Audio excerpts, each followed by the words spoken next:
For our Canadian lifters, pure passion, real results, what you put in your body should matter. Pure Vita Labs PVL supplements are clean, tested, and approved, powering athletes for over 25 years. They also power the KOTL podcast. You could trust PVL. Use code KOTL15 for partnership pricing at PVL.com. Six-pack Lapadat. We got Matt Gary, game day GOAT, rivaled by his wife, though. So that's debatable, isn't it, Matt? I don't know. Yes, sir. That's a tight one, but you're in the conversation anyways. Susie's in there. Ray Williams, whom I believe it's not debatable. He is the 120 plus GOAT. I don't think anybody's caught up to him yet, and it's going to be a while before someone catches up to his records. And David Garcia, my man, how you doing? It's been a few weeks. I saw you at PA Nats. Yes, sir.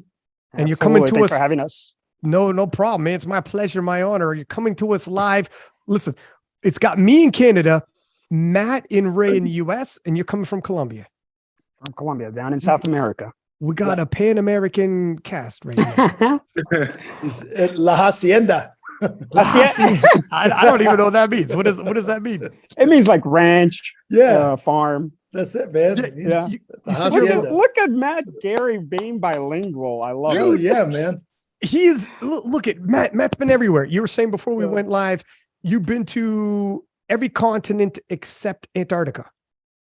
Yeah, I mean, and South America. So that's those are the last two. So I mean, it's just I mean, that's one of the Matt, if you want to make a trip, I have a home for you. Hey, man, you don't need to say it twice. You don't need to twist my arm.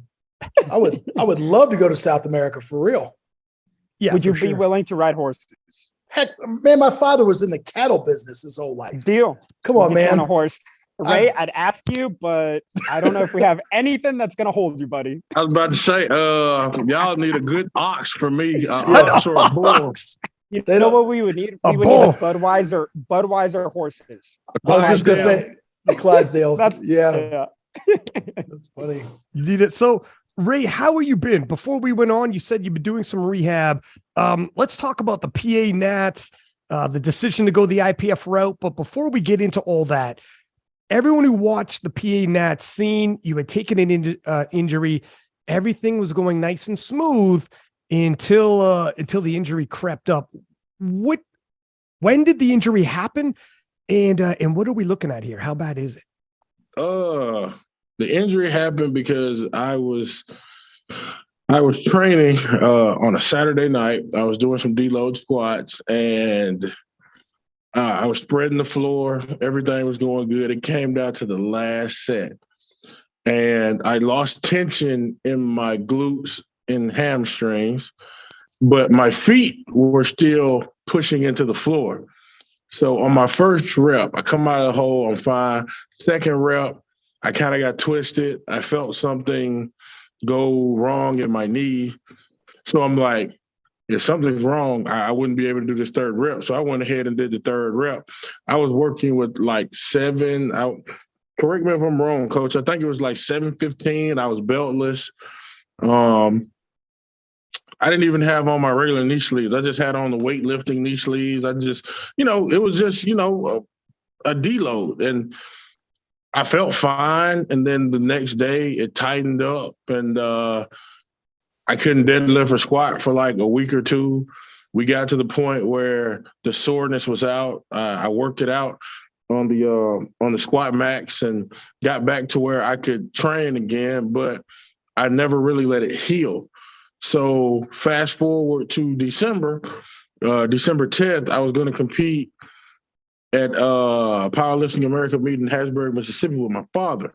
So like 5 days before that meet, it was freezing in Mississippi, freezing, like 7, 14, 6, it was freezing. And then the next few following days, it got really, really hot. So our old house, we didn't have a garage, we had a carport. And we had some steps in the carport. So one morning, my wife, she goes to the gym to train. She takes my daughter to daycare. I'm cooking breakfast. and I noticed I didn't have any potatoes in the house, but I had some in the deep freezer. So I'm going outside to grab some potatoes. I put on some old tennis shoes. I step on the step, and because of the weather change, the steps had got slick. So I slipped on the last step, and I retwisted the knee. But it wasn't, I didn't know how bad it was at the moment until I tried to walk back up the steps. I'm like, oh gosh, I did it again.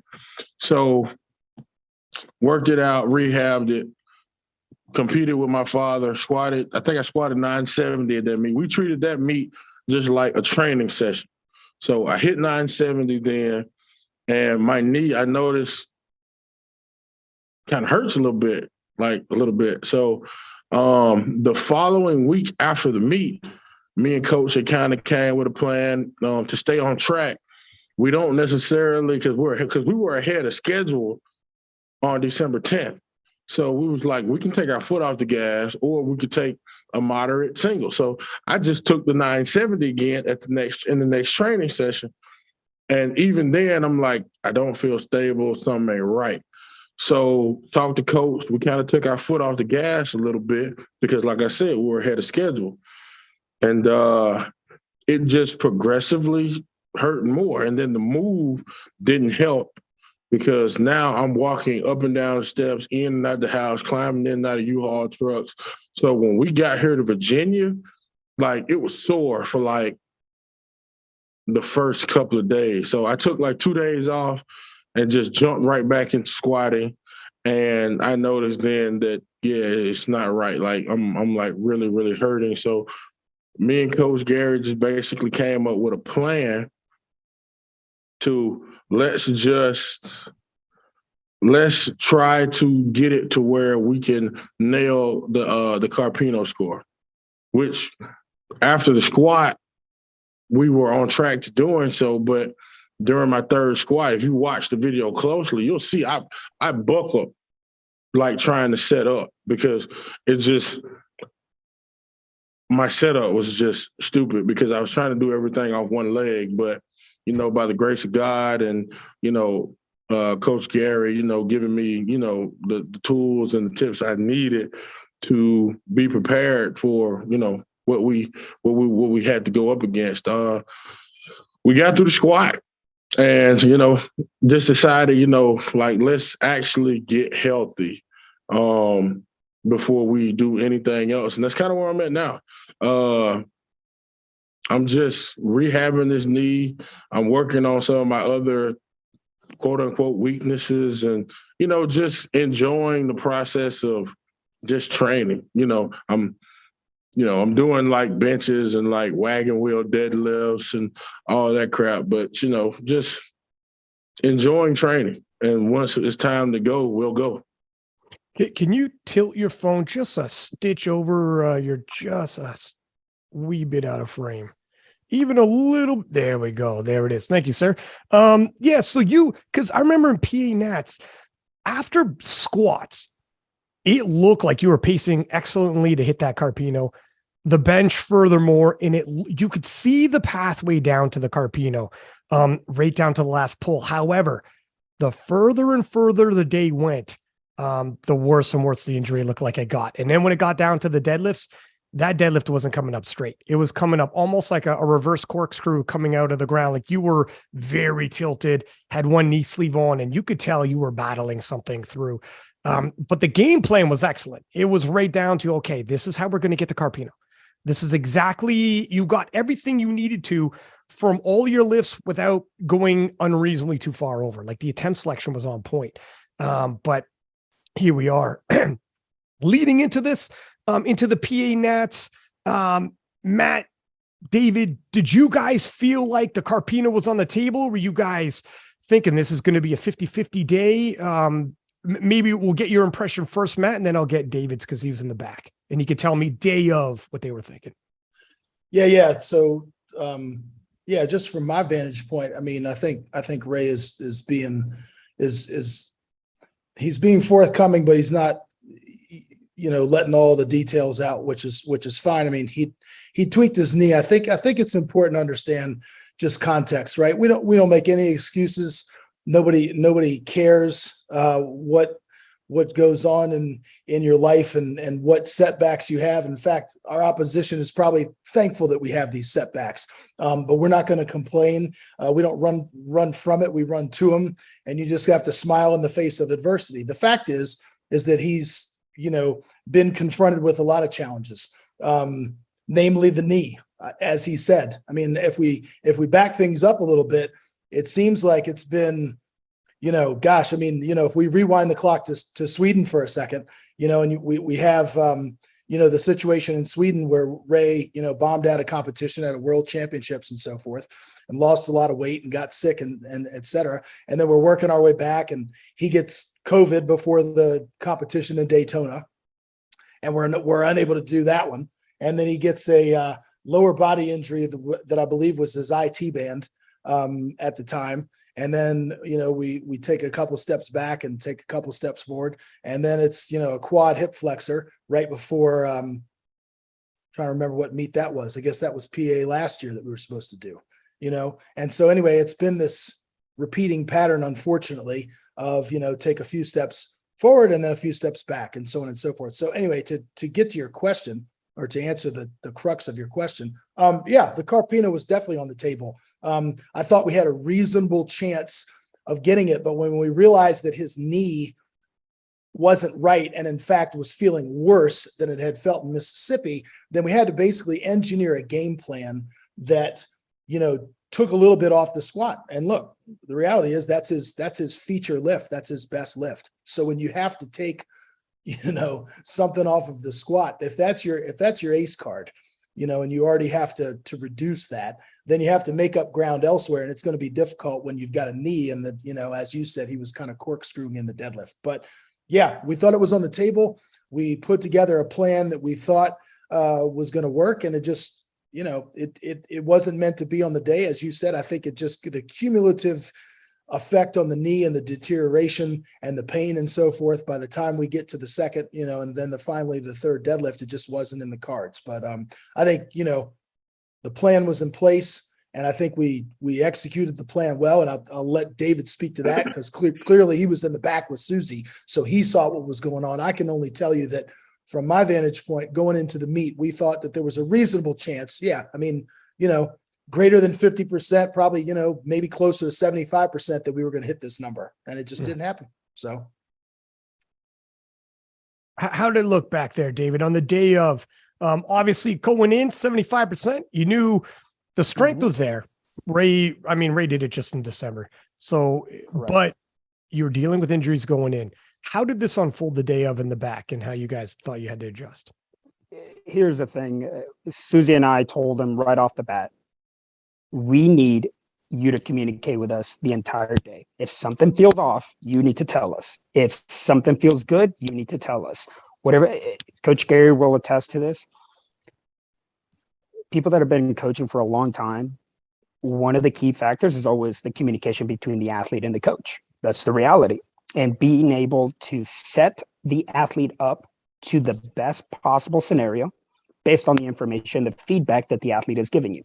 If an athlete is hiding certain things from you regarding an injury, something nagging in the middle of a competition, then the coach isn't able to make the certain attempt jumps that are proper for that specific individual, right? The reality was Ray was communicating with us the entire time. Obviously, anybody who's ever seen him in competition or in a warm-up room, you see him, he's got his headphones in, he doesn't talk to anybody, especially during squats. And he is just game mode the entire time. So he communicated with us what was feeling good, what wasn't. We kept them on track the entire time about when to warm up. Him and Mike T got to warm up together. So that was a special little warm-up area. That's always cool. Awesome. Yeah. To see them both warming up together is always a treat. They both kind of keep to themselves, right? That's the type of lifters that they are. So it makes it really easy. And we just tell them, Susie and I both just, hey, you're up. Plates are loaded. Our Prime Predator Performance group that was there was actually helping us load. And Susie and I, at the end of it, were like, this worked out really well, in the sense that being able to work together as a team to be able to get them all on track. So Here's the thing. We knew what Ray was going through prior to the squats, throughout the squats, through bench, and definitely to deadlifts. When we got into deadlifts, we saw the first one and we knew this is going to be a battle. If that second one comes up, I mean, he's going to put everything into it, which he did, right? After the second one, we told him, listen, you don't have to do this third one. At the end of the day, we can keep you as healthy as possible. If you truly believe that you want to go for it, we can let you go for it. And we're right there for you. There's no right or wrong answer. But Coach Gary told me before the meet even started, number one thing is let's keep them as healthy as possible. In other words, we don't want to have him get so badly injured by the end of the meet that's going to take him out for 6 months, right? Or anything like that. So we trusted him to be able to at least attempt it, right? We knew it was going to be a fight. Obviously, it didn't come up. That's perfectly okay. I mean, if he tried to grind it out or something like that, it could have increased the chances of injury. But he was smart. He listened to his body. He let go. He put it back down, whatever. And we moved on. But that was the type of day. The day was communication. And at the end of the day, he still came up. He still showed up. He made zero excuses. And he still put on a good show. So that was the end of it. I think the mic on your headset is rubbing against your shirt when you talk. Oh, my bad. There, you might have to. Better? Yeah, that's amazing. You're good. Yeah, there's Better. a little bit of popping, but no, you're good. You're good. Okay, yeah. So yeah, you know what? Because you guys got to 1,000 kilos even, and you were right there in line. It was excellently played in terms of a game plan, and I totally get why Ray would. Well, Ray, maybe you say it. When you were told that by Susie and David, what were your thoughts about going out for that final squat, final deadlift, even though your knee was banged up? What were you thinking when you decided, you know what, I'm going to go for this? I mean, to make a long story short, I don't know how to quit. And I guess that can also work towards your detriment as well. It's just, I mean, we here. It's on the bar. Let's just see what happens. And the moment I tried to break inertia, I felt my right knee, the good knee, like you know what overload feels like as a lifter. And the moment I felt it, like I had no pressure, like no drive was in that left leg. So I was like, no, I'm not going to do this because now I'm going to mess up my good knee. So I just, you know, and like you said, we could have grinded it out, but it's just the fact that one thing we try to do as a team is we respect each other. You know, I appreciate the fact that, you know, they didn't just throw in the towel for me on my behalf. They at least gave me the opportunity to go put up a fight. And you know, there's no success without failure. So, you know, I know that the next time I take the platform, I have to be healthy because, you know, it's like Coach Gary said, we don't run from, we run to. But eventually, running to is going to put you in a situation where you need to be at your best. And I know if I just keep trying to work through these issues, then I'm always going to be in a situation where I'm not at my best. And eventually that's going to morph into excuse making. Like, you don't want every time you take the platform, it has to come with an excuse. Like, win, lose, or draw, like, is win, lose, or draw. You either win it, you lose it, or, hey, it's a draw. Like, you don't want to win and, you know what I'm saying, have no excuses. And every time you lose, you have an excuse. That just gets redundant. It gets old and people get tired of it. And personally, you should get tired of it. But I say all that to say quitting just ain't in me. Like, you know, like people look at, you know, anybody that's ever visited me knows the top of my monolith says squat or die. That is my mentality. Like, I don't know how to quit. I don't know how to you know what, just save it for another day. That don't go do well with me. You know, that's why I have a really good coach who, at, certain junctures have actually had to tell me, hey, man, sit your ass down. We ain't right. You broke right now. And if you keep putting stress on something that's broke, it's going to get even more broken. So sit your ass out, sit down. Let's regroup and let's come back even better. So, that's pretty much it. It was all about respect. They gave me the opportunity to at least go have fun, to go get fired up and get let down. So now I have motivation to be better next time I take the platform, whenever that may be.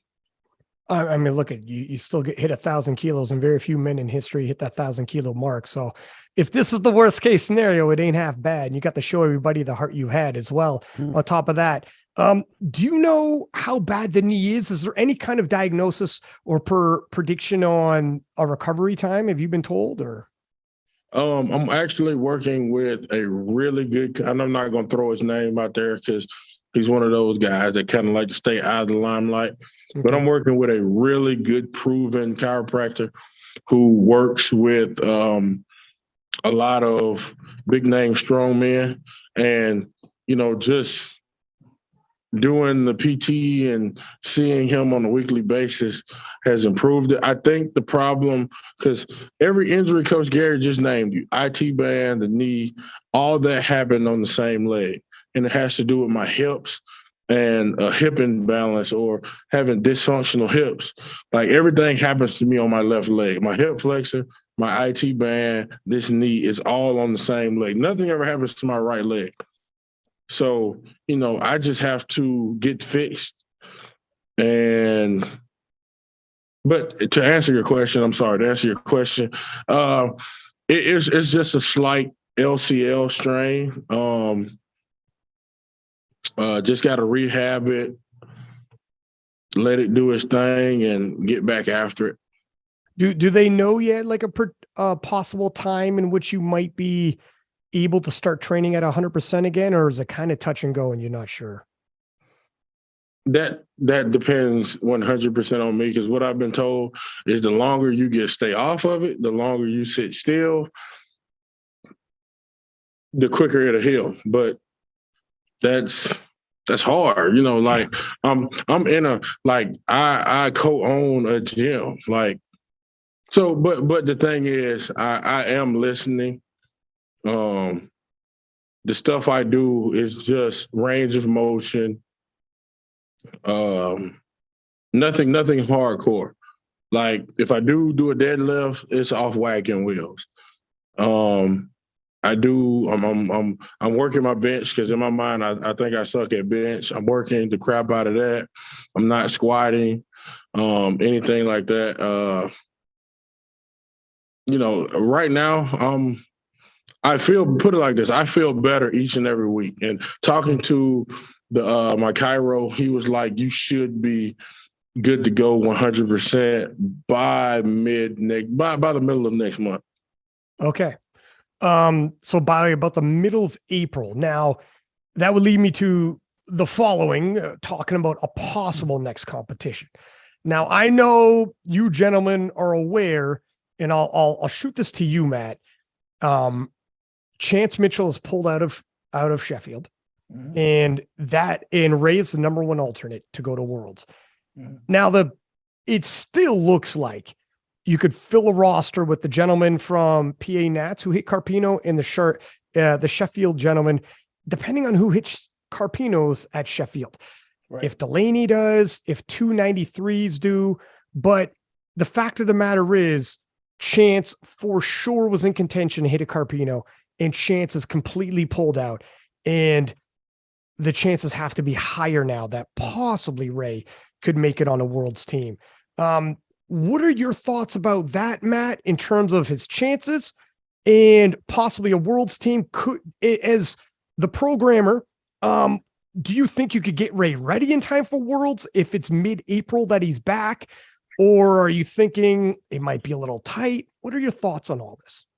Well, I have a few thoughts. So also, just by every objective metric, Ray should not have competed at PA Nationals. Those are just the facts. Just with the life circumstances, and again, we don't seek sympathy. We're not asking for comfort.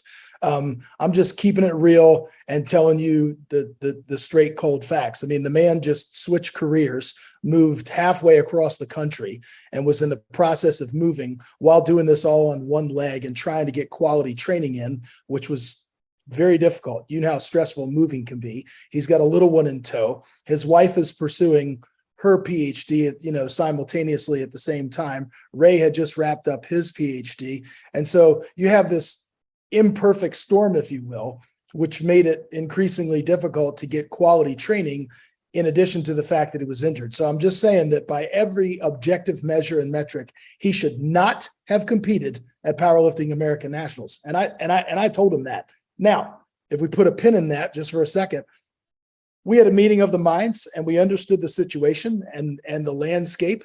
And this is kind of this one-off year, right? Where we've got the Sheffield competition. We understand that his biggest opposition and nobody else is essentially going to come to Powerlifting American Nationals. So we have this rarest of opportunities, right? To go into Powerlifting Nationals. He's, rolling in there with half a gas tank, essentially, in terms of ability and on one leg. But albeit we have an opportunity to secure a total that would hit this Carpino score and would thereby qualify him and make him, the first qualification in his weight class to went to Worlds. So for those reasons, because of this unique opportunity, that's why we said, hey, let's go have fun. Let's get, your motor running as hot as we can and see what we can do. And it wasn't meant to be. Now, to answer your question, I mean, and I've said this since day one, Ray is family, and the most important thing to me is his health and his well-being, right? Availability is an athlete's greatest ability. And what I mean by that is your health, because if you're not healthy, you're not available to train. And so you see all the best lifters, regardless of weight class, the ones who are making the greatest gains, one of the reasons that they're making such good gains is because they're healthy. And so job number one is getting him healthy. Now, to answer your question, yeah, I mean, now that Chance has removed himself from the Sheffield, there are fewer people competing, Americans that can hit this Carpino score. And so we're in this wait and see mode. But to your point, I mean, as it stacks up right now, like looking at the results, I think it's probably Ray or Deuce Gruden. I think if I've, done the numbers correctly. Am I right, Ryan? That those I think two guys, Ray's number one alternate, but I think Deuce is close by. If I'm not right, mistaken. Deuce is close by, right? So we've got a unique opportunity where, depending upon how the flesh yield fleshes itself out, and who hits Carpinos there and who doesn't, and so forth, that he could qualify for the national team to go to Malta. Now, having said all of that, that would be an extraordinarily quick turnaround, right? If and it's a very big if, that he's physically ready to resume training, you're telling me that we only have less than 2 months to get this guy up to top form. You know what I mean? And so that's a tall order. I mean, I know he's Superman in so many ways, and he's a superhero. I mean, but I think that's a tall order for anyone, and even a taller order for such a large man with such incredible strength. So I'll be honest with you, I haven't even thought that far ahead yet, because my priority is him getting healthy and rehabbing and being well enough. And it's one of these things where if we get into one of these cycles where we're constantly taking one step forward and then 2 or 3 steps back, it's like at some point you have to pull the plug and say, look, we're just going to take some extended time period off and get well, right? And get the body right so that we can resume training at our normal pace and make some realistic gains. Now, having said all of that, this is about Ray's career. This is about what he wants to do, his goals, his objectives. And so while I can impart wisdom and I can impart love and I can impart sincerity and all of those things, and we collaboratively make a decision. And I know that he consults heavily with his wife, and he likes to pray on things and meditate and weigh all of his options. If and when we're confronted with that decision, then he, collaboratively we'll work through it. But ultimately, it's going to have to be his decision. And of course, I'll support him to the best of my ability in whatever way we can. I'm just saying that's a tall order if he's healthy by mid-April, and if he makes the national team, would be to get him ready for an early June date with international travel to Malta. You know what I'm saying? So I'm just keeping it real. Again, not seeking comfort or sympathy. I'm just telling it like it is. Well, here's, and I'll throw this one at Ray. The thing is too, to keep into like world championships are very special. To make a world's team is very, very difficult. Totally. And if he makes this world's team, how many world's teams does he have left in his career? We don't know. Like you could like 1, 2, 3, 4, but it gets tougher and tougher. The closer you get to 40, injuries mount up. So it's one of these, do you take it when it's on the table, and can you say no to this opportunity if it's the last dance, so to speak? Ray, how do you feel about it? How do you feel if the world's opportunity gets thrown your way? Are you thinking, I got to say yes because I can't take this for granted that I'll get another one? Or what are your thoughts on it? No, like, don't get me wrong. Recovery is not the same now as it was when I was 28. But as far as that feeling of my mortality being a question, no. Like, I know what I can do. That's just like me and Coach Gary. We wanted to show the world that Ray can still squat 1,000 if he needs to. We went to the Virginia Pro a couple years ago, and that was the only thing I wanted to do. I didn't care about any other part of the meet. I just wanted to squat 1,000. So, like, as far as the whole, I mean, don't get me wrong, I get it. Data, statistics, history shows that the older you get, the less inclined you are to do certain things. But in my mind, that's all in your mind. If you put the time in, you put the training in, you're able to do whatever the hell you want to do. And my biggest caveat is, are there more talented people in the world than me? Oh, yeah, without doubt. Like, even when I was winning consecutive world championships, there were way better lifters than me at these meets. But the thing you have to understand, I don't give a damn how much more blessed you are than me, you're not going to outwork me. They will bury me working. Like, that's just the bottom line. I'm done when I say I'm done. And that's not me trying to be the tough guy or anything like that. That's just who I am. And, I don't want anybody to mistake my response for anything other than this is how I grew up. This is how I got raised. The first 18 years of my life were very, very, very, very, bad circumstances. One bad situation, we went from one bad situation to another.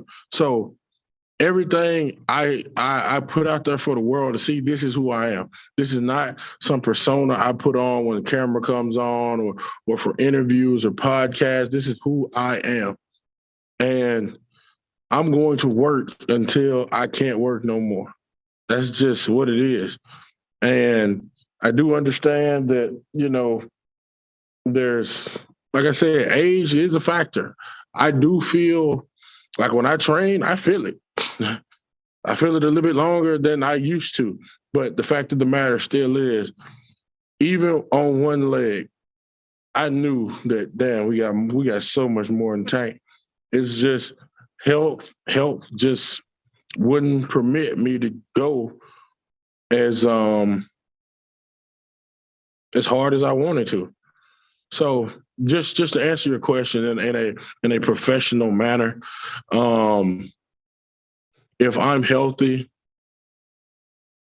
then of course, if I'm healthy enough to where I can get within an earshot of who I know I am, then yes. But if I'm not, no, and that's just me respecting the opposition. Like, I know how good the opposition is. And then if I go out there and I get slaughtered, then guess what? I got to make an excuse. I'm not healthy. Nobody wants to hear that. Right. If you weren't healthy, you should have stayed at home and let somebody else get that opportunity who may have, gotten more out of it than you limping into a situation. So, that's just one of those deals with me and Coach Gary and, David, my wife. We'll put our heads together. We'll figure out what we're going to do. But when it comes to a world championship, you want to put your best foot forward. You don't want to get on that plane and in the back of your mind, no, man, if I just had 2 more weeks. Because that's exactly how I felt going to Austin. When I got on that plane to go to Austin, it just so happened, from the move, I was getting my eating habits back on track. Me and my wife had went and bought dishes and all that, so I was meal prepping. Everything was going in the right direction. And I said it before I boarded the plane to go to Austin. Man, if I had 2 more weeks. And I don't want that to be the case to go to Worlds, because if it does come down to me and someone else, and I know I'm not healthy, I'm robbing that individual who not necessarily they're more deserving than me, but they would appreciate it more. And also they might get more out of it than somebody who would go to a world championship knowing good and well that they're not healthy. Yeah, that's a well said answer in terms of, there is obviously the fear of regret of letting an opportunity pass by to go to Worlds, but there's also that regret of having gone and you're not 100%, you're not comfortable with the presentation you give, and it's attached to your name, your legacy, your resume. And you're like, I'm tired of doing that. I'm tired of, like you said, having to come on a podcast and talk about injuries. Like I get it. I'm glad I asked that, because you articulated well on why you might, for a lot of people, you hit the nail right on the head. You didn't have to say legacy. You didn't have to say anything. It's attached to your name. My grandma called me stealing once. She didn't curse. I didn't get a whipping. None of that. My grandma said one thing: your name will go further than you ever go. And that stuck with me for the rest of my, that's something that I live by. You just got muted, Ray. Somehow your mic is muted, Ray. Yeah. There you are. Okay. You got muted at, you were saying how your grandma said caught you stealing, and that's something you go by as that it being attached to your name. Yes. Your name will go further than you ever go. So I really believe that to go out there and embarrass myself, and then when the lights get put in your face, so Ray, how do you feel about such and such, such? Oh, I was hurt. I knew I was hurt. I knew I wasn't going to do well. It just, sitting in that room after PA Nash was hard for me. Because, everybody was smiling, everybody was happy, everybody was rejoicing. But on the inside, I'm sitting here like, no. And I still feel like that. Yeah. It leaves a sour taste in the mouth. Yes. Let me interrupt real quick, and I'll leave it at this too, is for the next 100 years of the sport, I would love to see someone put up the total that Ray put up on one leg. It's unheard of. Like if you can try and just wrap, when the meet was over, I saw him just kind of cooling down, kind of just on his own space. And I was like looking at the total. I was looking at the screen. I'm like, this man just did that on one leg. How is that humanly possible? It makes you wonder, is it the power above? Is it God leading the way? What gets a human being to put up a total that massive on basically one leg? It's insane. It is amazing. And for the next 100 years, I highly doubt anybody will attempt to even come close to that if they're dealing with an injury such as his. And that's not blowing smoke up his ass or anything like that. That's just facts. That's reality. 1,000 kilos in the tested division is like a milestone very few people will ever hit. So 1,000 kilos still is nothing to scoff at. Obviously, Ray's hit more than that, and I understand Ray's standard is going to be different in his mind, and he's earned that. But to your point, David, 1,000 kilos is it's crazy. There are heavyweights all over the world who are like, if I can only get to the 1,000 kilo mark, that's my career goal. Whereas on that day, Ray injured is like, well, I guess I'll settle for 1,000 kilos. But we're talking about Ray Williams. But we're talking about Ray Williams, right? The greatest super heavyweight we've had in the sport. Should he go to Worlds? Is it yourself, David, that'll be going with him, or how does this work? Have you been hit with the Article 14? We'll take it step by step, and we'll see what happens at the end of the day. The reality is there's so many politics within sport, which can you hear me, by the way? I can. Can you hear me? Okay. Yeah. Right. Yeah. Just there's so many politics, and I wish there wasn't. At the end of the day, especially us three that you have on this podcast right now, we care about the sport. We love the sport. So we're not going to get into the politics of it. We don't really care for it. At the end of the day, we're going to coach our athletes to the best of our ability, in the ability that we can. And we're going to see what happens and make sure that they're in the best position possible. So, yeah. Hopefully that gets amended. But anyways, so yeah, we discussed Worlds. I want to take a step back as well, because we got Ray. It's been a long time since we had Ray Williams on the podcast. I think this is back to like 2019-ish, maybe. Matt, was it? Were you on that podcast with us? Yes, I was. It's been a minute, man. It's been a hot minute. Well, yeah, that's why I was saying there's just so much stuff that's happened just in his life. You know what I mean? That so it's, I'm not making excuses because every single lifter, every single athlete has a life context and a life circumstance about them. You know what I mean? And so forth. So that's all I'm saying. It's just a lot has happened. I want to get into some of the highlights, though. I want to look back and get into some of the highlights of Ray's career. Now that I got him, and I'll ask Ray, I'll ask yourself, Matt, and David. How did you meet Ray? When did you meet Ray? And how did this partnership come about? All right, beautiful story. I don't know if Ray even remembers it. I don't know if we've even talked about it. The first time we met was in Dallas, Texas, at a fitness expo called the Europa. It was the very first time. And we hit it up. We talked. One thing that kind of drew us together was the fact that we both coach football, right? We're both at the end of the day, we're both strength and conditioning coaches at heart, right? Before the powerlifting part, that's who we are. We both coach football as well. So that's how we hit it off. I think that was 2016, Ray, maybe 15. Fast forward to a year or two later, Calgary. What year was Calgary? Was that 17 or 18? 18. 18. Mm-hmm. In 2018, Ray and I ended up hanging out during that whole trip. We hit it off really well. And I will never forget this. I asked Ray, we're in the car.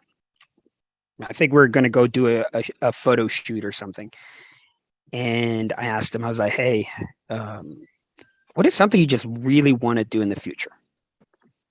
And he had mentioned a couple of things. And we had talked about the coaching part. And he had mentioned the way he had described coaching. It is the identical way that I would describe coaching to someone else. And it had a lot of method behind it, but it had a lot of realistic ways. So to give you an example, some coaches, they're extremely scientific and they forget about the human side, right? There's a human side to coaching. Coach Gary knows this. He has been around for so long. He understands this as well. So Ray and I, we understand both. The man's got a PhD. Right, I was about to say. Man is exactly. He's very educated. So the man is intelligent. So I know exactly what he meant by it. And so we started talking about coaching. We just had the same philosophy. We had the same ideas. And it was like talking into a mirror. It was freaky. And he didn't realize it because I was mostly just listening to him. And I was like, I've been in this for so long. And I've never had another coach speak to me in the exact same manner regarding coaching in general. So we started talking about that. We started talking about he wanted to one day have a facility. Look at that iron belt. He now has it. It's like he spoke it into existence. And this is the one that really, really hit me. He said, one day I would love, even if I did it only for 1 year, I would love to have a competition named after me, like a sanctioned competition. Anyways, he competes that weekend. I want to say 2 months later, I get a call. And I get a call about hosting because I'm a meet director, about hosting a competition. And they're like, hey, we have a slot open this year. We want to make it big, blah, blah, blah, blah, blah. This fitness expo that wanted us to host a competition was with Ronnie Coleman. So the Ronnie Coleman Classic comes around and they tell us, hey, you're the meet director to hit up. Let's do it. I was like, great, awesome. Immediately, the first thing I thought about was, this is the time. Ray is on a freaking incline right now with his world championship, with his national championships, with his records. Let's put a meet under his name. So we named it the Ray Williams Classic. I had it all planned out. I hit him up with it. I called him immediately. I was like, hey, man, do you remember that time you told me like 2 months ago you wanted to have a meet under your name? He goes, yeah. You want to make that happen? I will make that happen right now, but you have to give me the go ahead. He's like, hell yeah. So boom, we jumped in at it. Yeah, go ahead. We jumped in at it. We collaborated on the logo, which became super iconic. The colors, the prizes, everything. I mean, we went all in. So one thing that was really cool with that one was, if you know Ray, if you've seen any of his squat videos, you know he's got a WWE like championship belt, right? Yeah. And that was, correct me if I'm wrong, Ray, that was gifted to you, right? That was gifted to my you. boy out of Florida, Ray's championship belt. His name is actually Ray as well. Yeah, correct. So, and I'm trying to think of different, for at least the first Ray Williams Classic, different cool awards to do. And I come up and I'm watching one of Ray's squat videos, and I see this belt in the background. I'm like, that's it. I'm going to do a WWE championship belt. And I once again, I've been around the sport long enough and I haven't seen anybody do it. And I always love doing things that nobody's ever done. That's just who I am. So I wanted to do something special. So I was like, all right, we're going to do it. We're going to do a male and a female. And we created this championship belt. I was like, hey, I have a surprise for you. I had already made it. I didn't even tell him. And I showed it to him. He was through the roof about it. He loved it. And it brought a lot of attention. It brought a lot of attention to the meet. It brought a lot of attention to Ray. It was a personal touch that meant a lot to him because of that his own championship belt. And then we did something else. We did a round trip ticket to the Arnold. We gave that away. And that was like a random raffle. And we, funny enough, Johnny Candido competed at this meet. Oh, wow. That was one of his, Johnny Candido competed at this meet. And we did this random raffle, and someone was going to win a round trip ticket to Columbus, Ohio. And Johnny Candido won it, completely random. And he comes up, he takes a picture next to us. And he's from Ohio. Exactly, right? His family's from up there. So he whispers in Ray's and my ear. He goes, you know, this is going to look rigged. I'm like, listen, I don't know what to tell you. He won fair and square. It was random drawing. I didn't even pick it. So that's how the original story behind Ray and I hit it off. And we've just worked on a couple of other projects to the point that we recently, in the last couple of years, we started our own coaching company. So like, he's been around coaching for so long. He's been doing it for so long. He's been coaching his own individual athletes. And so have I. So everybody always asks me, hey, why don't you create a company? Blah, blah, blah. I'm like, if I do it, I want to do it right. And it wasn't that I didn't feel comfortable doing it myself. I just rather share that with someone else. And he's been my best friend since 2017, 18, whatever it was. And here's my relationship with Ray is he focuses on his own thing and I focus on my own thing. He does his own part. I do my own part. I never have to worry about it. He never has to worry about me. We're so independent of each other, and that's how well we're able to work together. And we share ideas, whether it's about coaching, whether it's about events, seminars, things like that. We just hit it off, and we're completely two different people. We might be saying the exact same thing, but we say it in different ways when it comes to the coaching world. So we've had a great friendship, relationship. So yeah, that's the whole big story behind Ray and I. And moving forward, we're going to continue doing more great things, whether it's projects, seminars, events. So yeah. And you guys also have an absolutely amazing logo, by the way.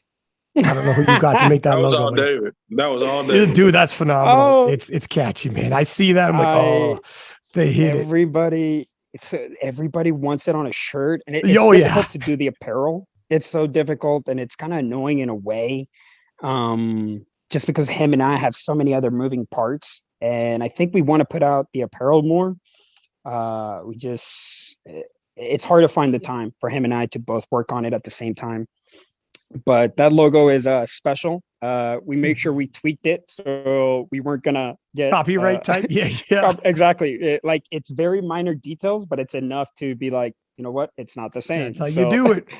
And obviously he's Optimus Prime. And when I got into competing way back in the day, Gino was the one that gave me the nickname the Predator, because of the dreads and because of the intensity that I bring into competing and coaching. So that was the reason behind it. And so Prime, Predator, and him and I believe in performance overall. So Prime, Predator, Performance, P3.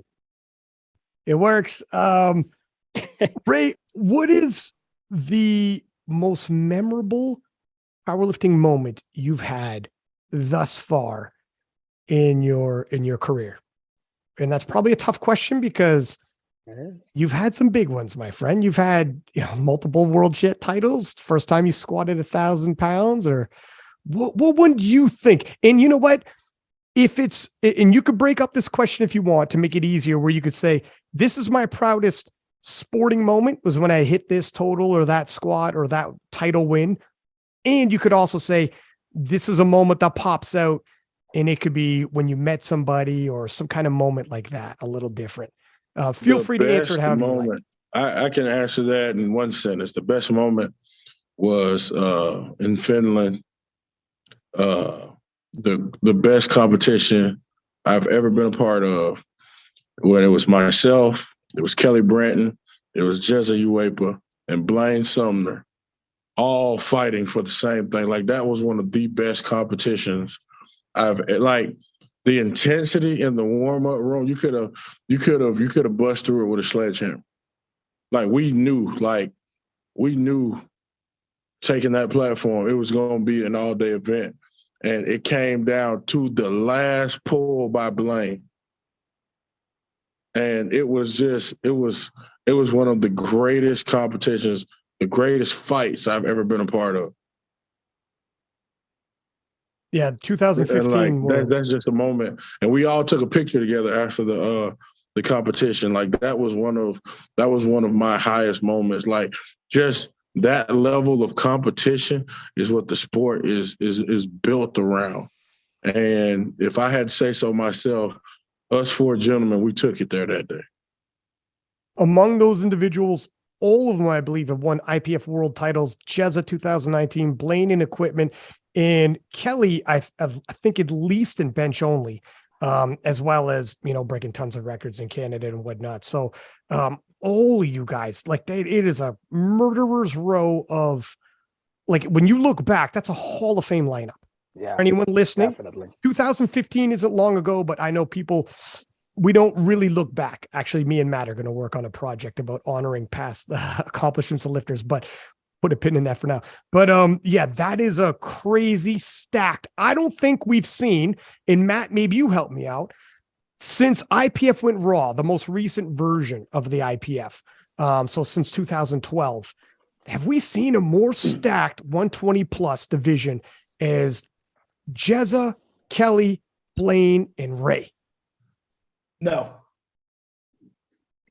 I mean, that's it. Yeah. Yeah. And then pushing each other. Yeah, because a couple of times we'd have one without the other. So, I think in Belarus we had Jezza, but we didn't have Kelly, if I remember correctly. That's right. Yeah, in Killeen, Texas. Kelly was there. He was in 17. Yeah. Okay, yeah. But it's never been those four. So to your point, Ryan, where you've got four people that have won world champions before and four, titans all clashing for that one goal. We've never had that kind of depth at the to your point, and you always talk about it before, the light classes and the heaviest classes, are the ultimate outliers because there aren't that many people that are that large walking around, just like there aren't that many people that small or that light walking around. So when you have four supers like that are all clashing and have tremendous strengths, it's just, it's something to see. And we haven't seen it since. Yeah, it was Blaine that was missing because he went equipped. Right. He started developing. I had him on the podcast back in the hip issues. Hip issues. That's right. Yep. So the squat suit helped the hip issues, and Yep. Yeah. So we had a couple rematches, if you will, if you want to call it that, with Jezza and with Kelly present, but never all four of them again. That was it. It was and were you were there in the 2015, correct? Because I was not. So I was actually, that was the year that I got injured. And so that's the one world championships that I wasn't with Ray. And so Susie was there, and Susie was Angela Simons was the head coach of the national team that year, but Susie was there, and Susie was helping Angela call the shots for Ray. So she was there in my place. Is that the victory that is the sweetest for you, Ray? When you look back, that's the one? That's the one. Just because it was the one, it was a turning point in my career because it came down to the last pull of somebody else to either win or lose. Like that, like PA Nats, it was in my hands. I had the last pull. I pulled this, I'm in. I'm not. It was in Blaine's hands. And that kind of made me take my training a lot more serious. Like, I don't ever want to be in this situation again. Mm. It made you level up. Competition makes you level up. Yeah. 100%. Yeah. Compare that to the big accomplishment of having squatted 1,000 pounds. I mean, when that happened, ESPN, I mean, everybody. I was going to work, I remember at the time, and I mean, I got a normal office day job. These people don't follow powerlifting or anything strength related. And they were all like, did you see in the news? Somebody squatted 1,000 pounds. Do you know that guy? And I'm like, holy fuck, how do you know that guy? Yeah, I do, but I'm a powerlifting nerd. And they were, everybody was blown away. It hit the mainstream for the first time. How does that compare to your other accomplishments? And when that happened, how did it feel to be like in such mainstream media outlets? I mean, when you love something, you wanted to grow. You wanted to always be relevant. Like, I just wanted powerlifting to grow. Like, I got tired of, you going into a grocery store, people see you big. Oh, you bodybuild? No, I don't bodybuild. But there is another sport where you lift heavy weights to be big. Like, I just wanted the sport to grow. Like, I didn't really care about all the other stuff because, believe it or not, as many times as I've been on CBS Sports and ESPN and all the magazine and articles that have been done, Guinness Book of World Records, you don't make no money off that stuff. I mean, somebody else. Like, and that's the crazy thing about it. Like, people are like, why don't you have your own YouTube and all that? You can make, how can I put this? At the time, all I cared about was what I was doing. Like, I love powerlifting. It makes me feel better. This is my therapy. And I know that there are thousands of other people who need this just like I do. Some people that don't feel comfortable sitting on the couch and spewing their guts to somebody, like, this can be your therapy too. I just wanted this sport to grow. Like, And Coach Gary trains people, David trains people, and I'm pretty sure you've worked with people in your past before. I guarantee you've had at least 2 or 3 people in the time you've been training, coaching, and programming, people that have come to you and said, I've had an effed up life. I have a lot of trauma. This is my outlet. Like, people need this, and the thing is, like, let's grow it. Let's take the organic approach and let's grow powerlifting. And to me, all that's all I was helping doing. I mean, I don't think I did it. I think I just helped move it along. Because I've sat down and had conversations with Ed Cohen and other guys that have done this. It probably would have been done if social media was as big as it is now. Like, you could press a button, bam, and your latest PR can be in Uzbekistan, Tashkent, Uzbekistan. Right. It can be over in Belarus. Like, if those guys had the technology we had, we wouldn't be having this conversation.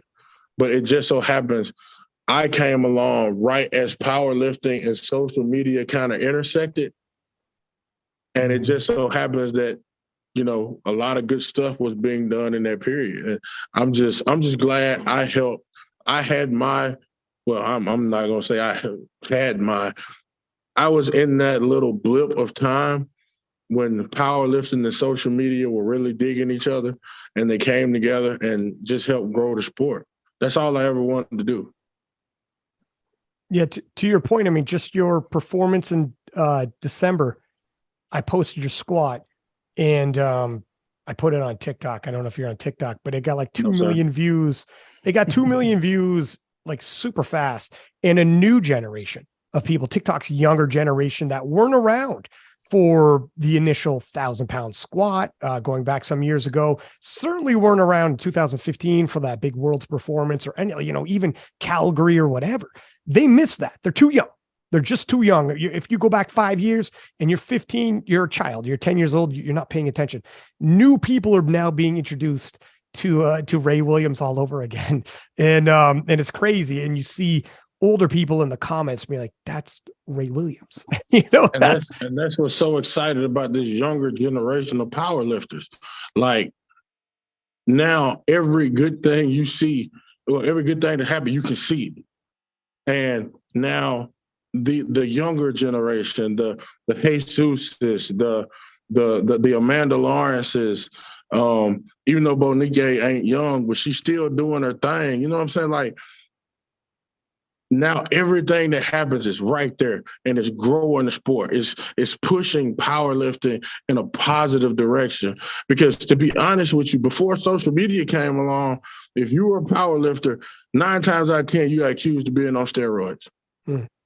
But now people know that, hey, this can be done without drugs. Like, you can be this strong without PEDs or whatever the case may be. And I'm just glad I was a part of that wave, Not saying I'm a pioneer or I'm a GOAT or I'm just Ray. Like, that's all I want to be. That's all I ever wanted to be. I don't need the aliases, the nicknames. I just want to be Ray.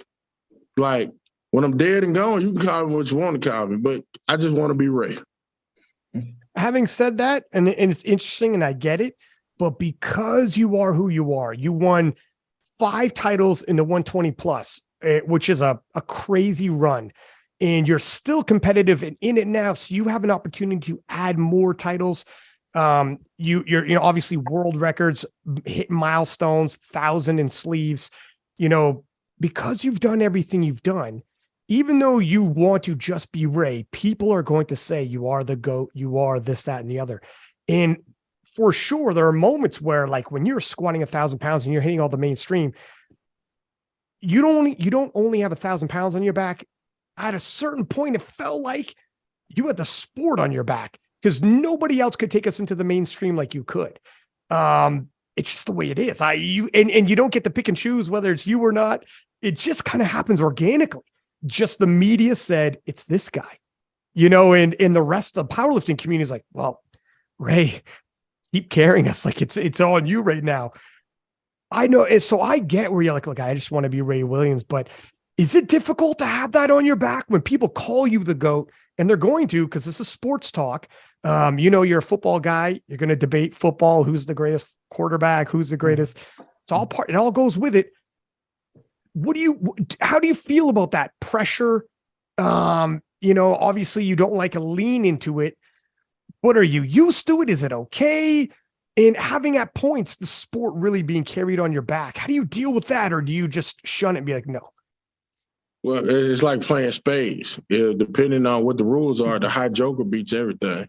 Right. My high joker is my motivation. My motivation has not changed. My motivation trumps everything. So when it all comes down to it, I just tune all that stuff out.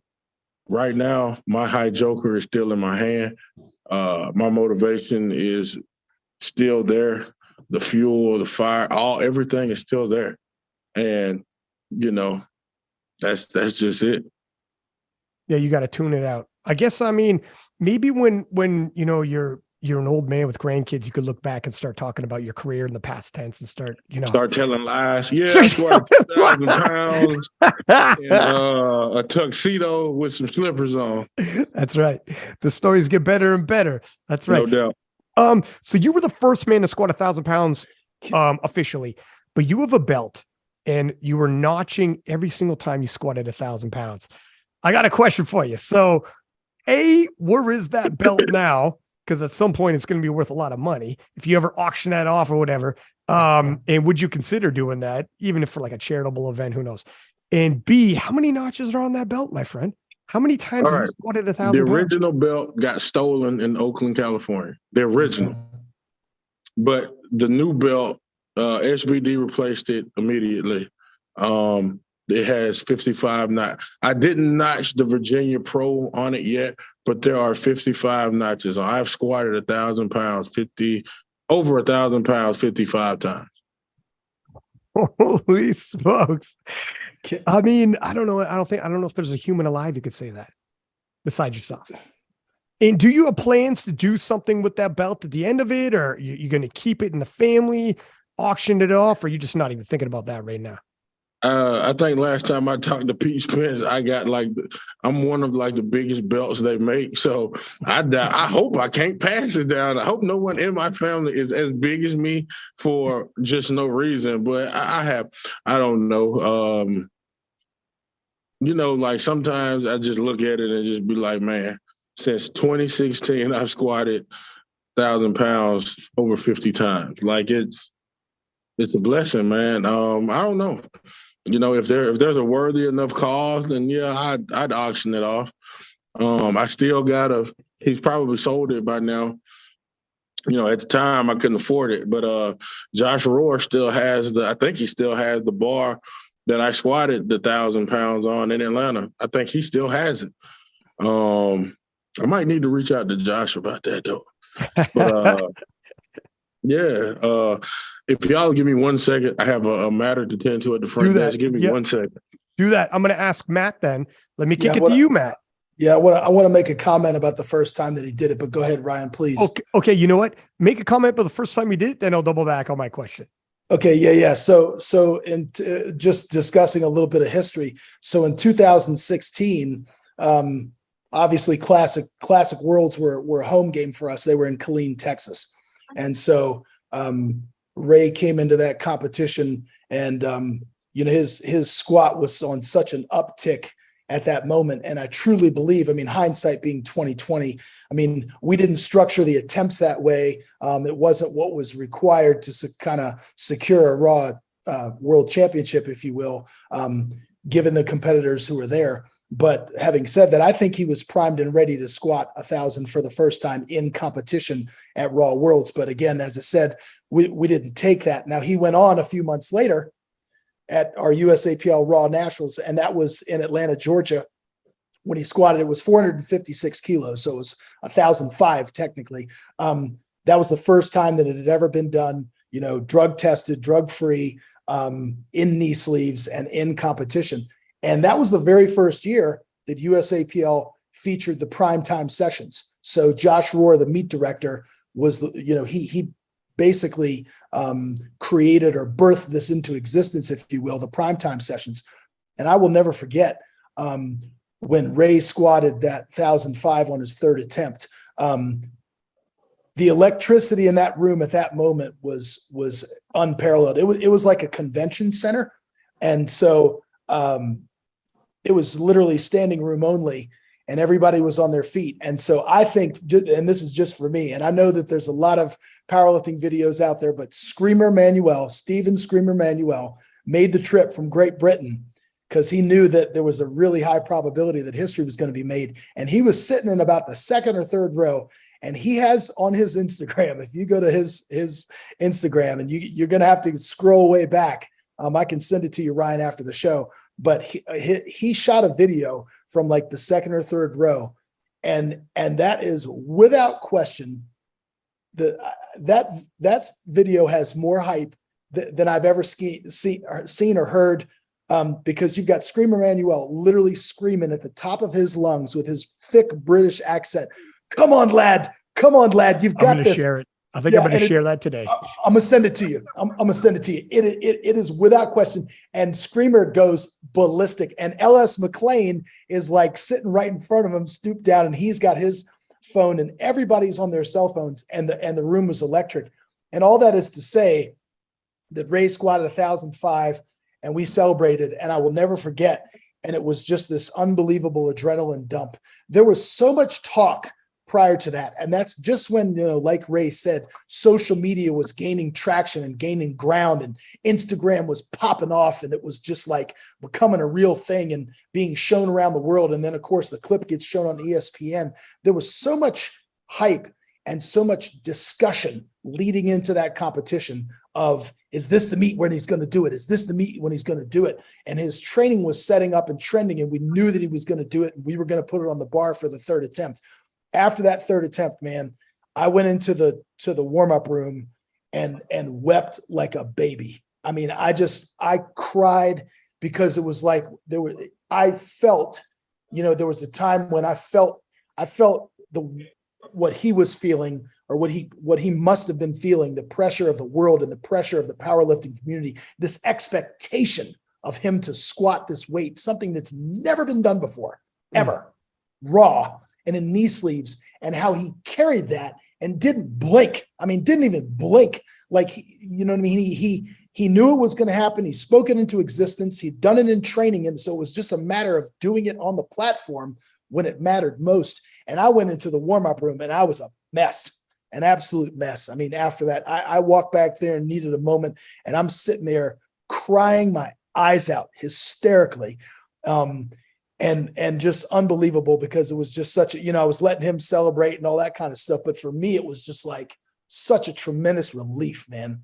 Like, oh my God, finally we can check this box. And he finally did it. So there was that air of, like, yes, he did it, but there was also just this huge relief, this sigh of relief, like, thank God. And now, and then to his point, he's done it a total of 55 times. Now, obviously not 55 in competition. That includes in training and so forth. But yeah, man, that was just a moment. And I'm going to send you that video from Screamer Manuel. And yeah, Ray, I was just sharing how it was just a relief that when you'd finally squatted in Atlanta, the 1,000, how I just had a breakdown in the warm-up room afterwards, man, because we all did. Yeah. Really? Did you as well, Ray? Man, like, cause it was one of them deals where I had squatted 1,000 in the gym. In the gym. Actually, it was 1,005 in the gym just like a week before the meet. And it was just a relief just to do it. Also, at the time, I was driving a company car, and everybody was getting their cars broken into that weekend. So I couldn't wait to get my school vehicle out of there. So it was a lot going on that weekend. Yeah, I can't imagine the pressure you must have felt, where it's like, is this the time he's going to do it? Is this the time? And you're chasing history. And after you squat 1,000 pounds and that relief to wake up the next day and, all the following days afterwards and see it all over the news and like, be like, it's sometimes you don't know if this milestone will be accredited and cheered on as much as you had hoped, or if it'd be mostly just you, yourself, and your team, but it will have lived up with the amount of, like, it's to this day, it's still like the moment. And Matt telling me that you probably had the strength at 2016 Worlds. Rick, man, I was commentating at that Worlds. I would have died if it happened there. But it is what it is. Now I got to deal with that, Matt. That's the big fish that got away from me, Matt. Thank you. Can I say two more things, Ryan, before you ask your question? So, so the big, obviously, I think what's eluded us and is still on Ray's goal list is the 500 kilo raw squat. And I think if there's a man that can do it, it's Ray. He's still that guy. And so, just speaking in terms of his squat trending upward and so forth, and his current world record is 477.5, which is 1052, but Ray has squatted 490, which we did at the Arnold. But I just wanted to say this, and Ray can correct me if I'm wrong, but I think Ray has never been stronger, probably in all three disciplines, than we were headed into Canada, into IPF Worlds up in Calgary. And we had the expectation of potentially being able to squat 500 kilos there at that competition. Now, unfortunately, his squats didn't meet the standard, and we got called on depth on the opener. Mm-hmm. And at a world championships, when that happens, you're going to repeat it. And we did that, and we repeated it, and we met the standard. And then we took an unusually big jump, more than we would normally take. Ray's typical progression at his strength level is going to be in that 22.5 to 27.5 kilo range. Anyway, we took a bigger jump and went up to go ahead and chip his world record. And again, he nailed the squat. It was comfortable. It moved really well, but didn't meet the standards. Mm-hmm. And so that was the day that Ray went on to hit his PB deadlift.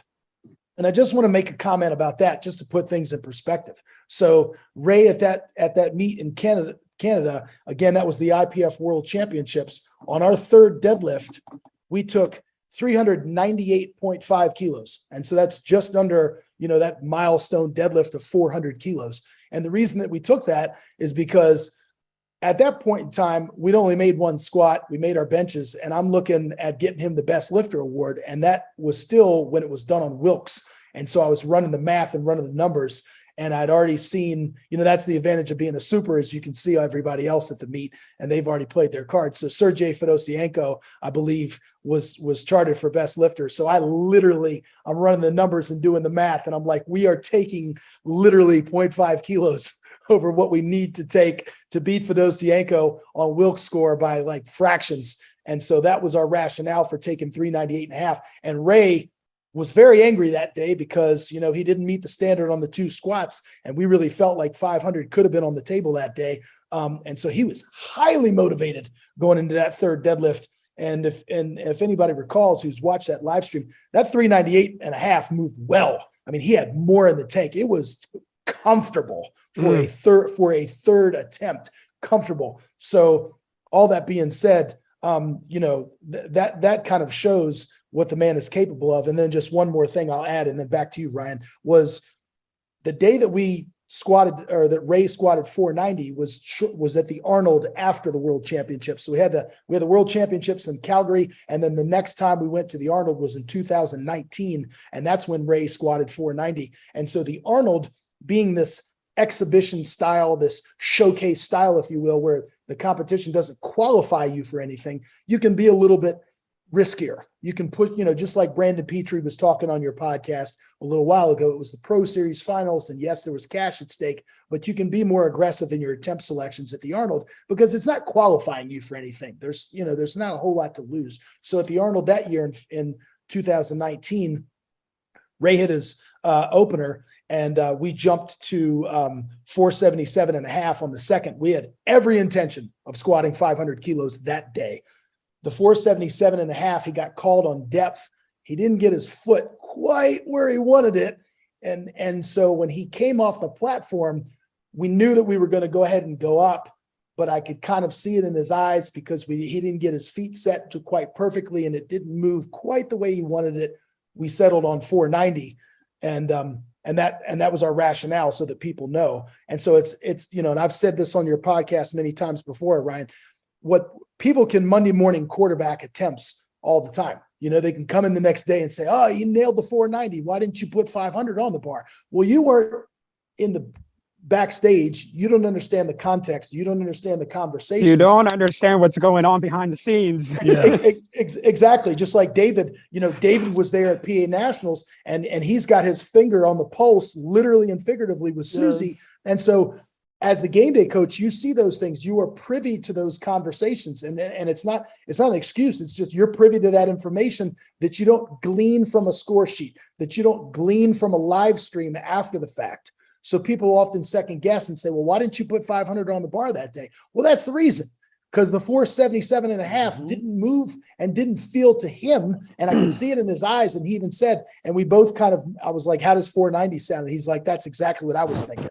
And so that's why we took 490. And then you can see when a lifter comes out on a third attempt, gets their feet set appropriately, and everything is perfect, he nails the 490. And it's like, he probably had 500 on that lift. 2020 hindsight, though. Yeah, but that's what goes into those types of decisions. And I'm not saying that's unique to us. That's unique. That's the situation for a lot of lifters and coaches, for almost every lifter and coach, is that people seeing a score sheet or seeing a live stream, they're not in the back. They don't know where those conversations that are taking place, and they can't tell when a lifter's grip is off, when a lifter's foot is off, or something like that. So anyway, I just thought I would kind of add that layer of context, because those are, some of his best lifts, and those are kind of the behind the scenes stories about them. Ray, looking back, who would you say was the number one opposition you faced in competition? If you're going to think of one name, one lifter off the top of your head, who would be your number one sports rival?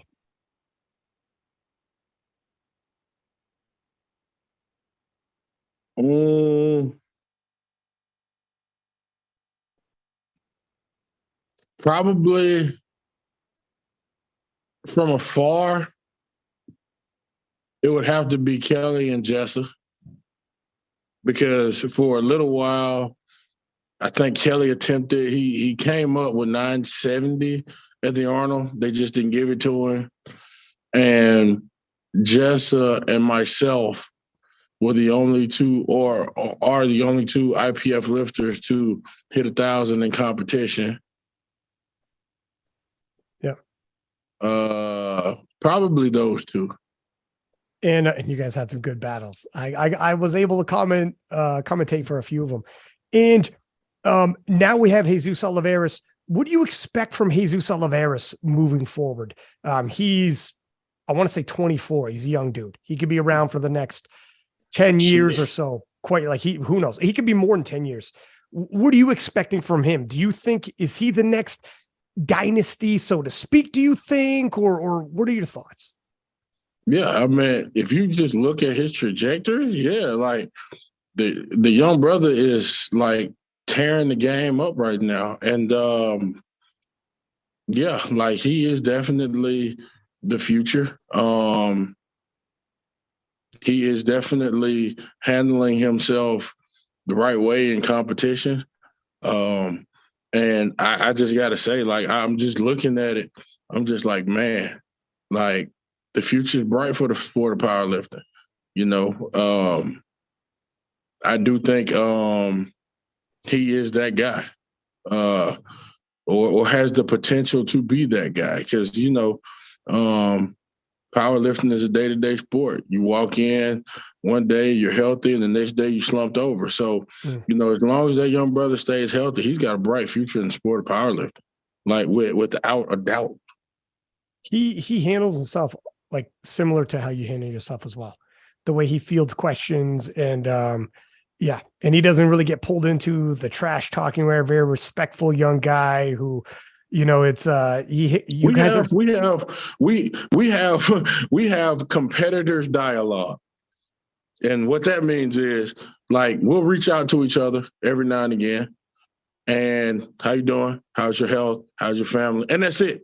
We ain't small talking. We ain't, hey man, you got that new Madden? Nah, that ain't it. But it's respectful, competitive dialogue.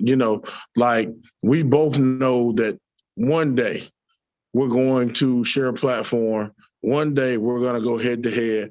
And for that, 2-3 hours is going to be respectful, competitive dislike. Like, we're not going to like each other for that space of time. Then when it's all said and done, when the dust settles, we'll shake hands, we'll acknowledge each other, and we'll go our separate ways. I mean, that's all, like, and that's the thing. Like, I think Mike Tyson said it.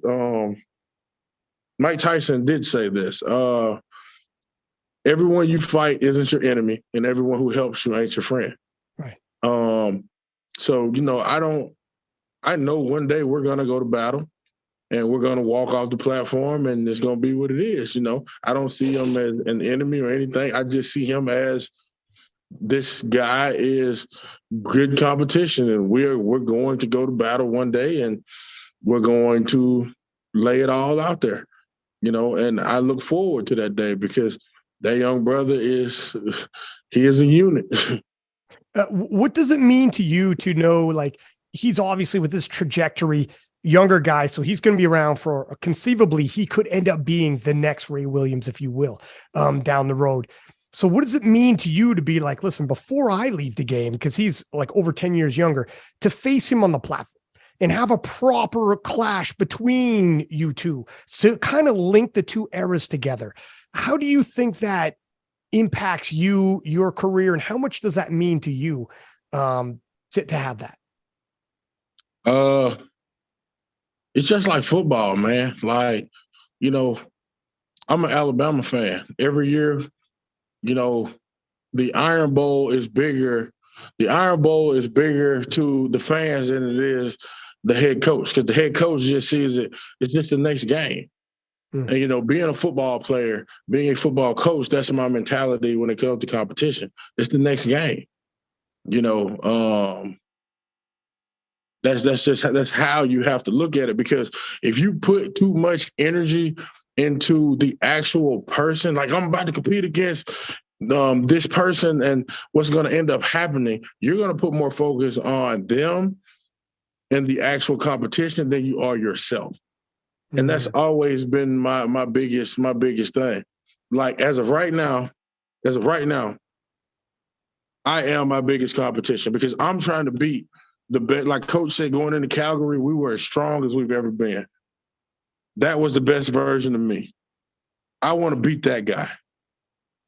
So when I'm training, I'm not training to beat anybody other than myself. I am my biggest competition. And that's no disrespect. There's no slight to anybody. Because that's always been how I look at it. Because at the end of the day, what I eat don't make him crap. So I can't worry about nobody else but me. Now, when we roll up to wherever the competition is going to be, it's going to be a different situation. But in training, I'm my biggest competition. I'm trying to beat me. And that's, like I said, that's just how I have to look at it to keep my focus where it needs to be. As a sport, and that totally makes sense, because we've seen other lifters chase certain individuals over and over, year after year, and it becomes like they could have just been focusing on themselves, and it creates extra stressors that are outside of your control. And here's some, like Coach Gary said, here's an extra layer of context. In Sweden, the last warm-up I took in the warm-up room was 9:03. It was heavy. It was heavy as hell, because I had food poisoning, I had strep, and I had mono all at the same time. So took 9:03. It was heavy. The first attempt on the platform was 9:70. Coach Gary, actually, how do you feel? Because he was like, that looked kind of slow. That didn't look like, because earlier in training, I had hit 9:70 for a triple. Oh, okay. So we come back, damn, 9:03 should have flew. That didn't look good. And I'm like, I'm okay. I lied. I didn't communicate with my coach, because at that time, I was chasing 500. I was chasing the number. I wasn't focused on being the best version of me that day. I was chasing the number. And chasing the number got me my very first and only competition in which I bombed out. Whereas if I would have communicated with my coach and been honest and just shot, kind of like we did at PA Nationals, just be the best version of you and see what happens. I didn't do that Sweden, where we could have lowered the attempt. I could have at least gotten my foot in the door and gave myself a chance to secure another world championship, but I didn't do that. I was chasing numbers and not being, being that intuitive, instinctive person and listening to my body, and it cost me. So that's why Sweden taught me more than anyone will ever know. And isn't that the way it always is, right? Yep. The tough times, like a loss teaches you way more than a win. And you got the most wins we've ever seen in that division, but the loss is the one that kind of stands out. Like, that made me better. Mm-hmm. I had to level up. And that's why PA Nats was capable. When you guys were saying the PA Nats story, that's what I was thinking too. Is like, this is a mature Ray Williams now that adjusts to the day and do what you have to do to get the win. And you did it again at USAPL Nats, I think later on that same year. You had a very mature performance to clinch what you had to do to get the win and keep it moving and not chasing numbers. I think that was 2019 later on, because PA Nats followed the Worlds. Raw Nats. The Raw Nats. Yeah. So it was a nice rebound performance where. Wasn't that, Coach Gary, correct me if I'm wrong, wasn't it really close between the last top three, top four? I mean, like Trey Williams, I believe it was, or Trey Thomas, sorry. Yes, Trey Thomas. Yes. Trey Thomas. Yeah. It's funny that that was in Lombard, Illinois and Chicago. That's right. Yeah. I actually brought up that case study in my book that I just wrote, was discussing about taking the minimum and making deadlift changes and so forth. So Correct. yeah. So Ray lost his balance on his third attempt squat. And I mean, we knew going in that he was pretty much the only competitor that we had to focus our eyes on. And so we put together a game plan that was, I mean, literally and figuratively, we want to win this meet with the absolute minimum amount of weight lifted that we possibly can. And so we went in with that notion, and Ray lost his balance on his third squat, and Trey, being the bencher that he is, benched, a house. And so made it interesting in the deadlift. And so anyway, it all came out in the wash, where we were able to, secure victory with the deadlift, and just essentially going up 2.5 kilos from our second to our third to win. But yeah, that's one of the most insane things that people don't realize is the coaching aspect that goes behind the scenes. Coach Gary is literally one of the greatest out there that knows how to do this. And I've learned from him myself. I've done it myself plenty of times. And it's being able to just move that athlete just one step closer, closer. Have the athlete not worry about anybody else. Don't even look at the screen, kind of thing. And you know what? You do what you need to do. I'll get you there little by little. I'll put you where you need to be. I'll put the number where it needs to be. You just go on the platform and perform. And it's an art. At the end of the day, it's an art. There's a reason why, if you haven't, you better go buy Coach Gary's book, because it is the truth. There is an art to it, and it's an art that unfortunately isn't taught. We can teach programming. We can teach how to coach someone from cues of squat, bench, and deadlift and accessories. But there is an art that is really only learned and taught through experience at meets, of experiencing, okay, how can I get this person a little closer? And some people don't realize this, that let's say you have an athlete who's got a massive squat and they have a great bench, and then they also have a pretty good deadlift. Well, now you have to play around. Okay, something was bothering them in the squat. How can we make up ground on bench and deadlift? Oh, now we have another guy coming up and he's only 5 kilos behind, or 5 kilos ahead. How can we jump ahead of that? There is a chess game being played, and very few coaches know how to properly do that. And I mean, Coach Gary's got a great tool book out there. Once again, if you haven't bought it, go buy it, because you're going to learn a lot just from this man. It's a beauty. It's an art. And I've seen it happen with Coach Gary. I've done it myself. I know Coach Ray, he's going to be doing it with a lot of his athletes. So it's a crazy thing. And you know what? I want to piggyback off a quick story you mentioned earlier. Go ahead. It's weird, and I don't know why it keeps happening, but some of Ray's performances somehow have always been attached to it. Not even trying to. It's just I've always been attached to it. 2019, I was asked to be the announcer on the platform with Gino, right? And obviously he won a national championship. And then out of nowhere, this one was really weird.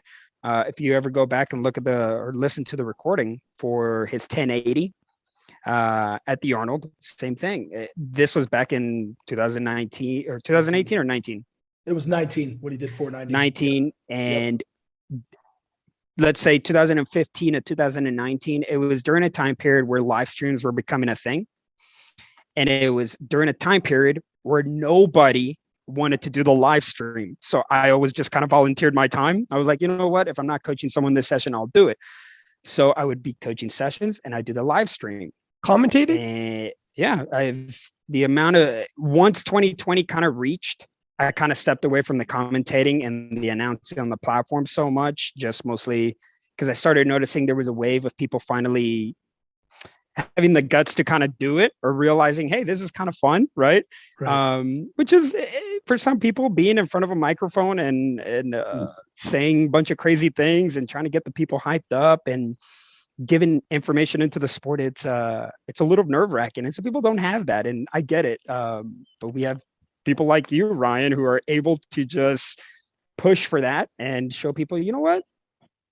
This could be a position for people to do, right? And you've seen other people do it.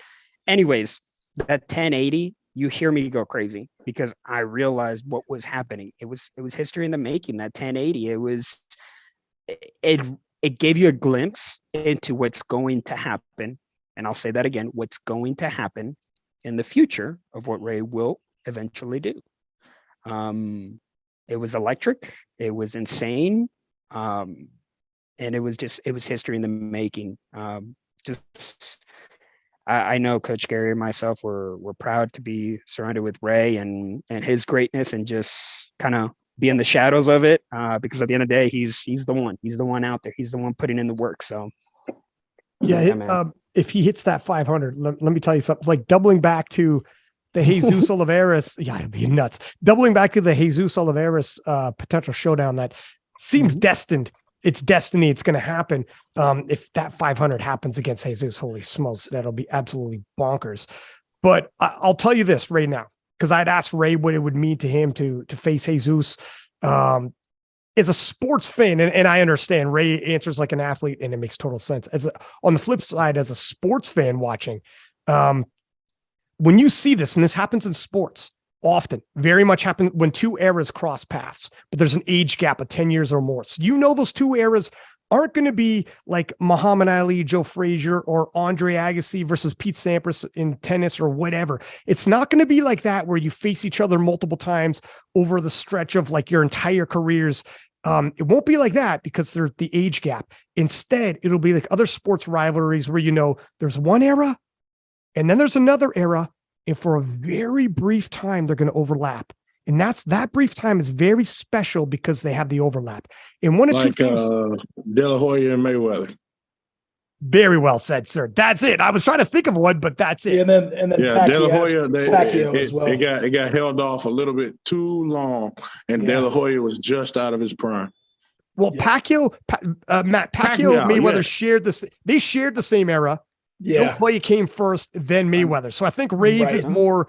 I think De La Hoya Mayweather is more. Yeah, but anyways, probably better analogy. Yeah, right. So, in terms of this, what happens is either the first era dynasty gets one win over the next era that moves forward, and it becomes one of those. He had a win over that next era that preceded them, that came after them. And it's like, it really is something special. And people will look back they'll dissect all the different wins, the Blaine Sumner battle 2015 to, 2000, all the different wins. But it was really special, when he got the win over Jesus, who ended up going on to become.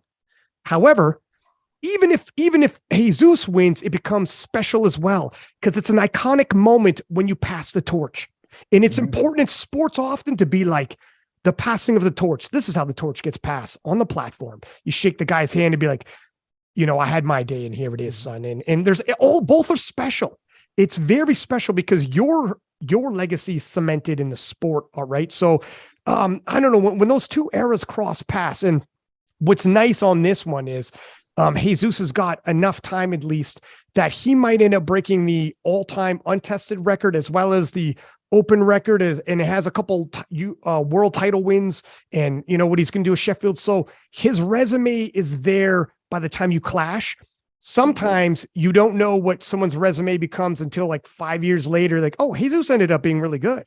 We now have that appreciation in real time when you finally do clash. Whereas sometimes some eras, they overlap and you don't realize the significance of that matchup until 5 years later when the other guy ends up becoming what he becomes. So anyways, just to the point of, as a sports fan, how much it means, and it doesn't even matter which way it rolls out. The significance is special because both you guys are going to be remembered. It's yeah. So having said that, I would like to get into the name game where, because we're getting close to 2 hours here. So I'll let you guys go. I actually have so I want to be mindful of your times. I know you guys are all busy. So I'm going to say to you, Ray, a few names. Give us, and you fellas can jump in with a couple names too if you hear one that you like, but you give us either one word off the top of your head when you hear the name, 2 words, a story.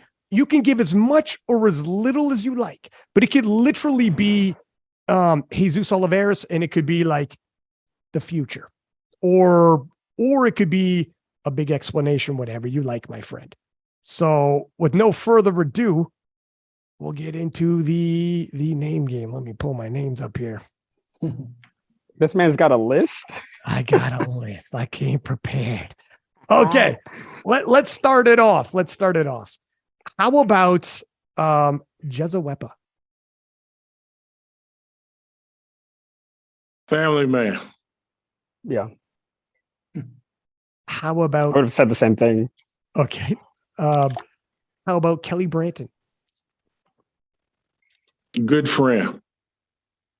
You guys stay in touch? Oh yeah, I talk to Kelly all the time. Okay. How about Taylor Atwood? A boss. Like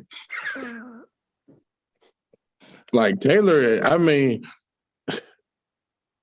if I had to dub him something, it would be the technician. Like his lifts just look so crispy and technically smooth. Yeah, I would just add to that he doesn't. I don't think he gets enough credit for that aspect. Mm-hmm. I think Ray, Taylor gets all the accolades and everything, titles and dots and points, all that stuff, right? But man, he is so technically sound. The way he executes, it's pristine. His lifts are fun to watch. They're irrefutably good, and so yeah, he's Ray hit it. He's a technician. Ray, Blaine Sumner. I'm sorry, Blaine is my dude, but his handle, just the vanilla gorilla. Like you can't get away from that. Like You can't get away from it. Yeah, fair enough. Russell Orhe.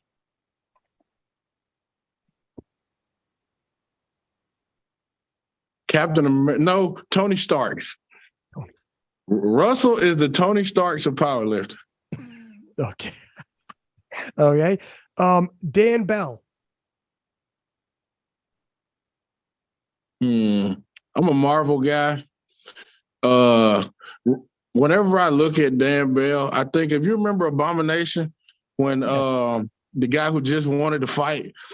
So if I ever have to go into a dark alley and I need somebody to just help me like clear house, I'm gonna call Dan Bell. He'd be on my short list as well. Well said, dude. And kids. Well said. Okay. How about this one? David Garcia.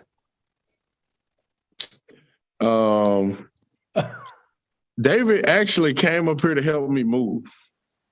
And all I could think about was like the Energizer Bunny. Like can you remember the old 90s Energizer Bunnies commercial where the guy with the monotone voice, it just keeps going and going and going. Like, damn, do you get tired? Like David runs off solar power. Like he has to. But being that that's my dude, I got to give him a little bit more than that, man. David is probably one of the best friends I got. Like I said, I moved from Mississippi to Virginia. The man got on a plane, came up here, and just helped me move. Like, just helped me move. Yeah, And the crazy speaks thing about it, volumes. he was on one foot. Like, he had a messed up ankle. And I didn't know his ankle was messed up. I looked at his shoes. I'm like, David normally wears like slides, loafers. Why the fuck he got on these boots? Like, he had on some, like, dude, why the hell are you wearing boots? And then he told me, like, man, my ankle's messed up. And I'm like, dude, why the hell are you helping me move? And, you know, it was just, you know, David is a good friend, like, good as gold. Like, you look up the word friend in the dictionary or a true definition of a friend, and David is right there. Jesus Olivares. The future. Like, I mean, that's all you can call him. Like, you know, like, the kid is, I ain't gonna call him man a kid. He's 24 years old. He's a grown man. The future. I think he has the ability, and I say the ability, to be the face of powerlifting for the next X amount of years. Because I know I ain't doing this forever. Like, you know I used to lie and tell people, man, I'm gonna do it until. No, I lied. I'm sorry, I lied. Like, once I hit 40, I may do a couple masters competitions, but I ain't doing this for 20 years. I ain't no way in hell. But yeah, definitely the future of powerlifting. Susie Gary. I hope Coach Gary don't mind me sharing this, but by all means, tell them they're my powerlifting parents, because just the simple fact that nobody takes care of me like they do. Like, when I'm willing to throw caution to the wind and go out and break my back, you know, they're the ones that reel me back in. And there was one picture that the photographer captured, and if I could, that picture is Miss Susie. That was like, she knew I was hurt. She knew I wanted more. She knew there was just no way you were gonna get more today. And she came, and she was just, you know, that picture says it all. If anybody knows the picture I'm talking about, I'm leaning over the keeper plates. I'm trying to keep weight off my leg, and she comes up. She grabs me by the cheeks and was like, "It's okay, it's okay. We all fall short." That photo was taken by Angelica from At Strong Shots. Amazing. And a beautiful photo. It is. Somebody's got to frame that at some point. And she messaged me after Ray had posted that. She messaged me and she said that is hands down her favorite picture she has ever taken. And she's been doing this for a while. She has been to so many incredible meets, and that's her favorite photo. So when Ray shared it, I mean, I'm sure she had tears down her eyes, but it's like he said, that's a powerful moment right there. Well, if you could you send me her social media? Yeah, so I got that you. I can give her credit for that photo. Yeah, like, she deserves credit for that photo. Yeah, it's what I got you. You know, sometimes you get a good sports picture and it captures a moment and says more than any caption could.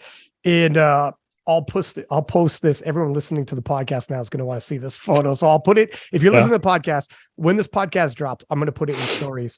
But you could see in Susie's face, looking into your eyes, and you leaning over that bar, taking weight off your leg. And there's a moment where it's like a for real human connection. And it is a special moment. It really, really is. I'm so glad they caught that picture. Man. Okay. One more. Matt Gary. I know I said I don't want the tag, the label, but he's the GOAT. Like, he's at the end of the meet. This is going to be my image of Coach Gary, standing in front of one of those big TVs, looking at the numbers. He's got the game plan folded up. He's got one of those little Casio solar calculators, and he's going to work. Like, that's going to be my image of Coach Gary. Now, I've also seen him fired up long time ago, Aurora, Colorado, but we ain't gonna go in. I'm gonna let him tell you that story on another date. Yeah. Like that was the only time I've ever really seen him pissed off before. But anyway, that's a whole nother story. But it's just He's getting fired up right now. Look at him. Yeah, he's turning red. But it's just the he's the GOAT. Like as far as coaches go, like when I started powerlifting, I wasn't strong, I wasn't complete. And he helped me get to a point where, like Kobe Bryant said, we'll never be perfect, but every opportunity you get to prepare, work on your craft, you cut the distance between yourself and perfection. He helps me do that. He is that measuring bar in which keeps me on the path to perfection or chasing perfection. Yeah, and that's the beautiful thing about chasing perfection. Even though you'll never be perfect, it's the chasing and the pursuit of that.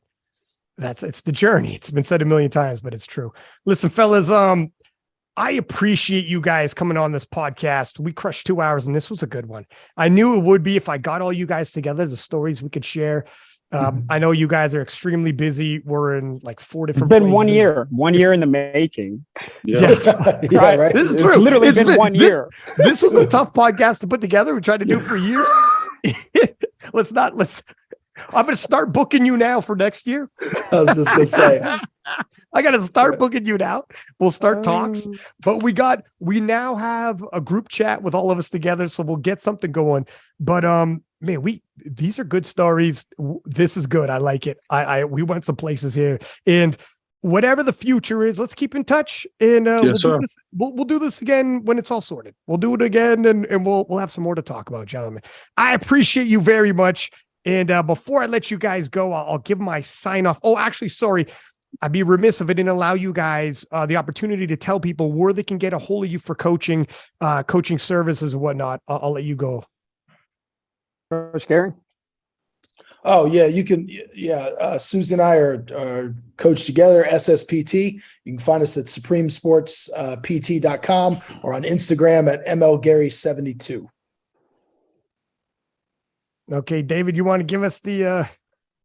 Yep. David Garcia at Mother Teresa of Gains. Also coaching company with the Ray Williams at Prime Predator Performance. That's where you can reach us out. Email, shoot us a DM, doesn't matter. We'll take care of you as well. Okay. And Ray, you got the similar as David just gave, right? Yes, sir. I just got to throw in a pitch for Iron Built Gym here in Ashland, Virginia. Yes, sir. Just want you guys to know we are the #1 strength training facility on the East Coast and in the RVA. So if you need some coaching tips, slide through the front doors and we'll get you sorted. I mean, listen, I'd buy a day pass just to meet Ray Williams. What are we talking about here? If you were in the area, go by the Iron Built and check it out.